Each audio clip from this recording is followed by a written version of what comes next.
Assalamualaikum warahmatullahi wabarakatuh. Hai teman-teman semua.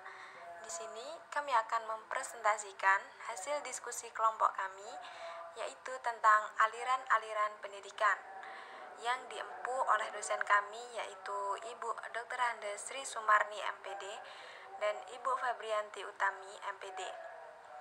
Selanjutnya saya akan memperkenalkan anggota kelompok kami, yaitu ada Dia Hatiningrum sebagai pemateri slide 6, Fadila Nur Anissa sebagai pemateri slide 11, dan Friska Apriani sebagai pemateri slide 5. Selanjutnya saya Lutfiana Rahmawati sebagai moderator sekaligus pemateri slide 2, Meti Arni sebagai pemateri slide 7, dan Mika Ramadona sebagai pemateri slide 8. Berikutnya Nurulia Isnaini sebagai pemateri slide 9, Yayu Septi sebagai pemateri slide 4, dan Yuyun Angelina sebagai pemateri slide 10.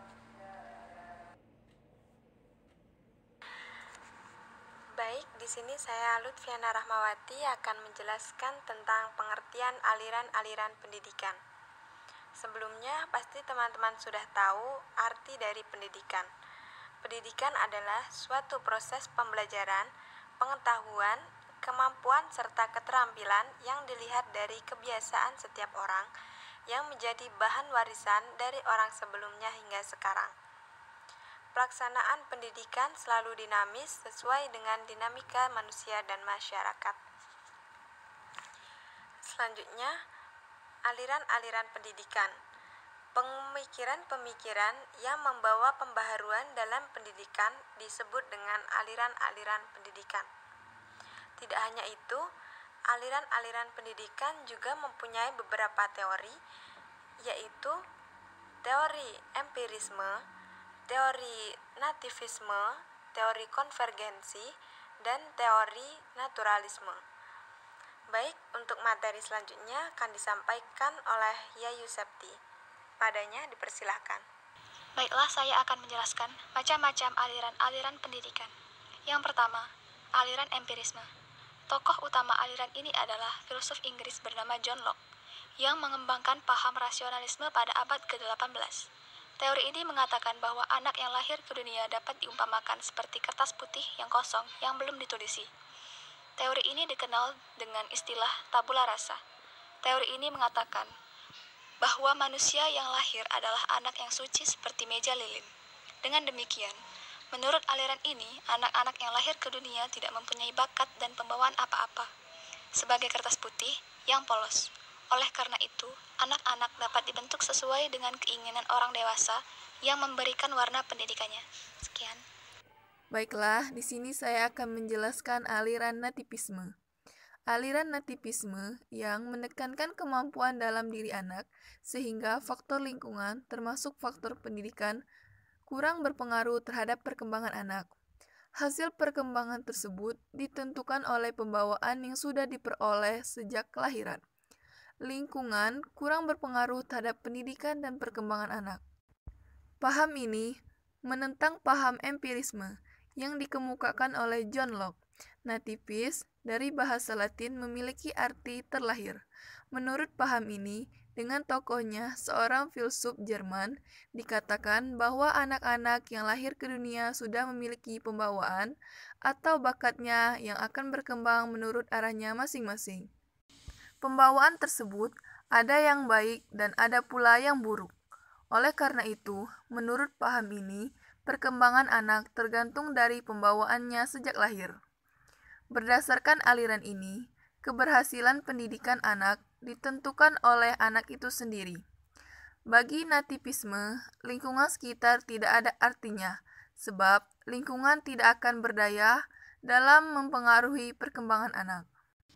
Meskipun dalam kenyataan sehari-hari, sering ditemukan anak mirip orang tuanya secara fisik, dan anak juga mewarisi bakat-bakat yang ada pada orang tuanya. Tetapi, pembawaan itu bukanlah merupakan satu-satunya faktor yang menentukan perkembangan. Terdapat satu pokok pendapat aliran-aliran nativisme yang berpengaruh luas, yakni bahwa dalam diri individu terdapat suatu inti pribadi yang mendorong manusia untuk mewujudkan diri, mendorong manusia untuk menentukan pilihan dan kemampuan sendiri, dan yang menempatkan manusia sebagai makhluk aktif yang mempunyai kemampuan bebas. Meskipun pandangan ini mengakui pentingnya belajar, namun pengalaman dalam belajar itu ataupun dalam penerimaan dan persepsi seorang banyak ditentukan oleh kemampuan memberi makna kepada apa yang dialaminya itu. Aliran pendidikan selanjutnya yaitu aliran naturalisme. Natur atau natural memiliki arti alam atau apa yang dibawa sejak lahir.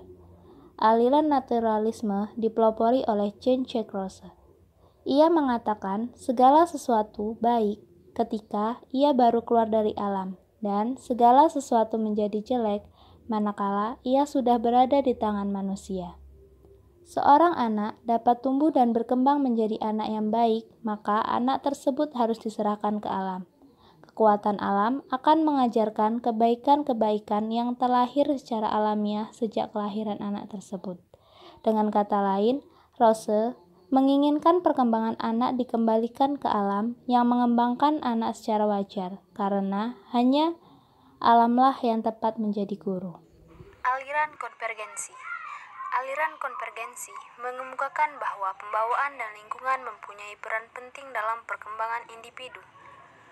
Aliran ini berpendapat bahwa anak telah memiliki pembawaan baik dan buruk sejak lahir ke dunia. Perkembangan selanjutnya dipengaruhi oleh lingkungan.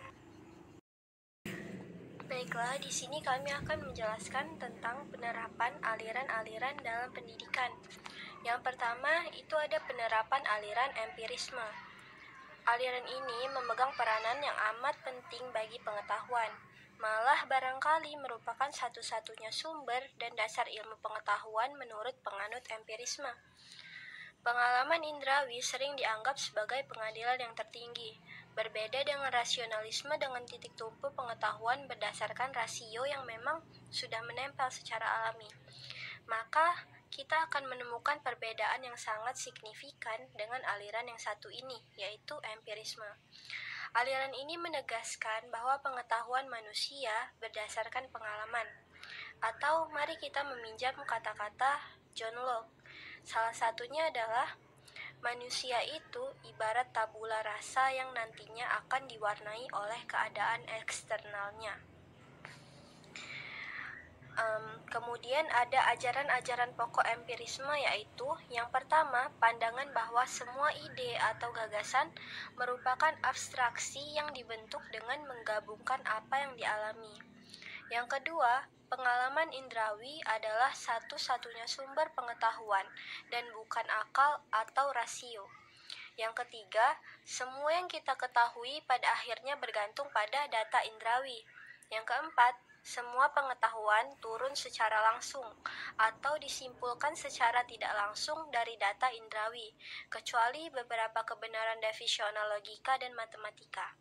Yang kelima, akal budi sendiri tidak dapat memberikan kita pengetahuan tentang realitas tanpa acuan pada pengalaman indrawi dan penggunaan panca indera kita.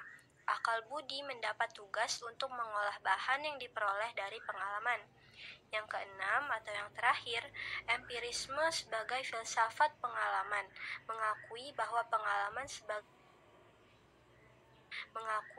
pengalaman sebagai satu-satunya sumber pengetahuan. Baiklah, saya akan melanjutkan. Penerapan aliran nativisme. Apa yang bisa diketahui manusia hanyalah yang dipersepsi dengan panca indera. Lain daripada itu hanyalah ide. Semua yang harus dilakukan manusia harus bisa diangkat menjadi sebuah peraturan umum. Contohnya, orang sebaiknya jangan mencuri, sebab apabila hal ini diangkat menjadi peraturan umum, maka semua orang yang mencuri masyarakat tidak jalan. Yang bisa diharapkan manusia ditentukan oleh akal budinya. Inilah yang memutuskan pengharapan-harapan manusia. Baiklah, saya Yun Angelina akan melanjutkan. Yang selanjutnya ialah aliran naturalisme. Dalam aliran naturalisme memiliki 3 prinsip tentang proses pembelajaran. Yang pertama ialah anak didik belajar melalui pengalamannya sendiri. Yang kedua, pendidik hanya menyediakan lingkungan belajar yang menyenangkan. Dan yang ketiga, program pendidikan di sekolah disesuaikan dengan minat dan bakat, dengan menyediakan lingkungan belajar yang berorientasi kepada pola belajar anak didik. Dimensi utama dan pertama dari pemikiran aliran naturalisme di bidang pendidikan adalah pentingnya pendidikan itu sesuai dengan perkembangan alam. Baiklah, saya Fadila Nur Anissa akan melanjutkan penjelasan materi yang telah dijelaskan oleh Yuyun mengenai penerapan aliran konvergensi dalam kehidupan.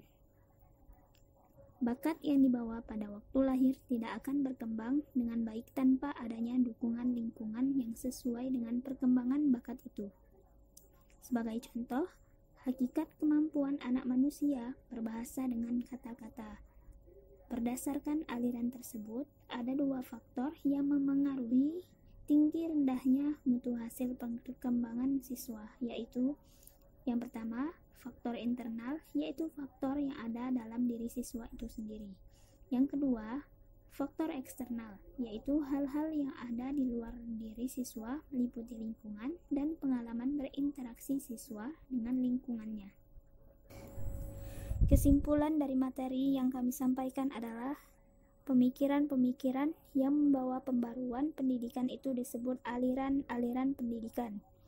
Aliran empirisme menyatakan bahwa perkembangan anak tergantung kepada lingkungan, sedangkan pembawaan tidak dipentingkan.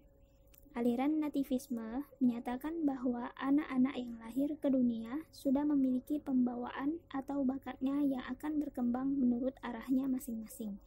Aliran naturalisme menyatakan bahwa setiap anak yang baru dilahirkan pada hakikatnya memiliki pembawaan baik.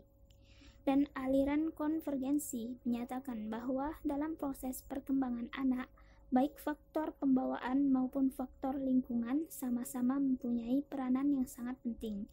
Jadi, berdasarkan pemaparan di atas dapat disimpulkan bahwa penerapan aliran saat ini yang dianut oleh masyarakat adalah aliran konvergensi, karena merupakan aliran yang menggabungkan antara aliran nativisme dan empirisme dan merupakan aliran yang sempurna. Aliran ini juga dianut oleh mayoritas masyarakat Indonesia. Baiklah, sekian presentasi dari kelompok kami. Bila ada perkataan yang salah, kami mohon maaf. Kepada Allah, kami mohon ampun. Kami akhiri. Wassalamualaikum warahmatullahi wabarakatuh.